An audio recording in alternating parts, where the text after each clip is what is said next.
She had nowhere left to go. No family, no shelter, just a broken road and a world that had already decided who she was. That night, standing outside a quiet farmhouse, she made a desperate promise. Not for kindness, but for a chance to survive. But what she didn't know was that this place held its own scars. And the man inside carried a past shaped by loss, fear, and silent prejudice. What began as a simple request would soon uncover something far deeper than hunger or shelter, something that would test humanity itself. The question is, was this an act of mercy, or the beginning of something neither of them was ready for? The girl had learned early that the world could turn its back without warning.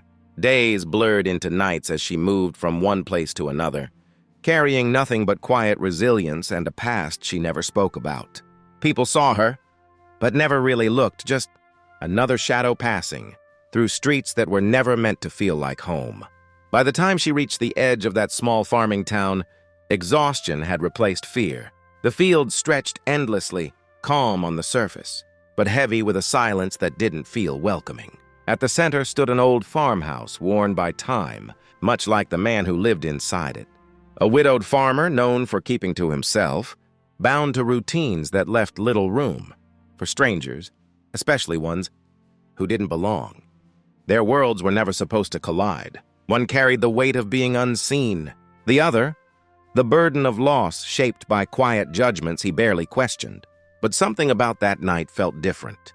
The air held a tension neither of them could explain. As if the moment she stepped closer, everything was already beginning to change. At first, it seemed like a silent agreement. She stayed on the edges, never asking for more than a place to exist. The farmer watched from a distance, his eyes filled with uncertainty rather than trust. Every movement she made felt observed, measured against assumptions she couldn't see but could always feel. Even in stillness, there was tension, like the air itself was waiting for something to go wrong. Days passed, but the unease didn't fade. Small things began to shift. Tools would go missing, only to be found exactly where they had been left. The animals grew restless at night, reacting to sounds no one else seemed to hear.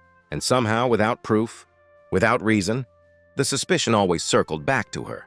Not because of what she had done, but because of who she was. The farmer tried to ignore it at first. He told himself it was just coincidence, just the stress of living alone for too long. But doubt has a quiet way of growing. It whispered into his thoughts, turning every glance into a question, every silence into discomfort. And soon those unspoken thoughts began to show. The distance between them grew sharper, colder, heavier. Then came the town.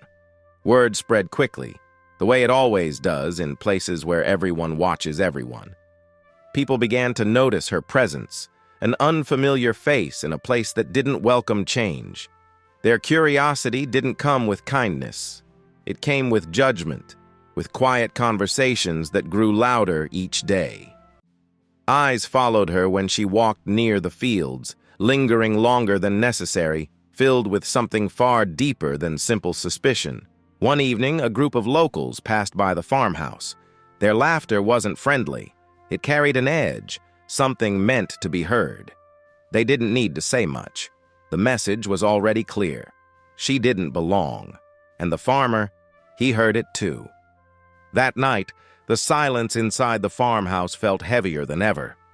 The farmer sat alone, his thoughts no longer his own. They echoed with every doubt the town had planted, every fear he had tried to ignore. And without realizing it, he began to see her not as a person, but as a problem. Then something happened that changed everything. A valuable piece of equipment went missing, something the farmer depended on, something that couldn't simply be replaced. Panic turned into frustration, and frustration quickly found a target. There were no signs, no evidence, just a growing belief that didn't need proof. The next morning, the tension reached its breaking point. The way he looked at her had changed completely. No longer uncertain, but certain in the worst way. The kind of certainty that doesn't ask questions. It makes accusations. And standing there with nowhere else to go, she felt it. The weight of being judged before she could even speak. The crushing realization that sometimes, no matter what you do, the story has already been written for you. But the truth? It was still hidden. And what it would reveal next would force everyone to confront something far more unsettling than they ever expected. The accusation didn't come with questions. It came like a verdict already decided. The farmer's voice cut through the morning air, sharp and unyielding, as he stood in front of her with a certainty that left no room for truth. The missing equipment had become more than a loss. It had become proof in his mind. Proof of something he had been too afraid to admit until now. She stood there, frozen, the weight of his judgment pressing down harder than anything she had faced before. It wasn't just his words. It was the way he looked at her, as if everything she was had already been reduced to a single, unforgivable assumption. Around them, the quiet fields no longer felt empty. A few townspeople had gathered at a distance, their presence heavy, their silence louder than any accusation. Watching, waiting. Her chest tightened, not from guilt, but from the crushing realization that there was nothing she could say that would change what they believed. Every step she had taken to survive, every moment she had endured, it all meant nothing in the face of a story they had already chosen. Then, without warning, everything shifted. A sudden noise broke through the tension, a distant crash, sharp and unmistakable. The farmer turned instinctively, his anger momentarily replaced by confusion. Smoke began to rise from the far end of the property, near the storage shed where the equipment had last been seen. Panic spread quickly. The crowd moved, drawn toward the scene, their earlier certainty now replaced with unease.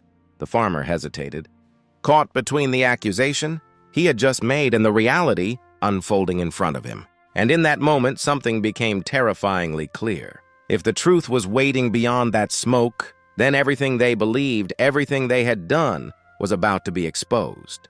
By the time the flames were under control, the truth had already begun to surface. The missing equipment wasn't stolen. It had been left near the shed, where a small electrical fault had sparked the fire. What started as a simple mistake had nearly turned into something far worse, something that couldn't be undone so easily. The crowd grew quiet, their earlier certainty fading into an uncomfortable silence. Eyes that once judged now avoided looking at her at all. The farmer stood still, the weight of what he had done settling heavily on his shoulders.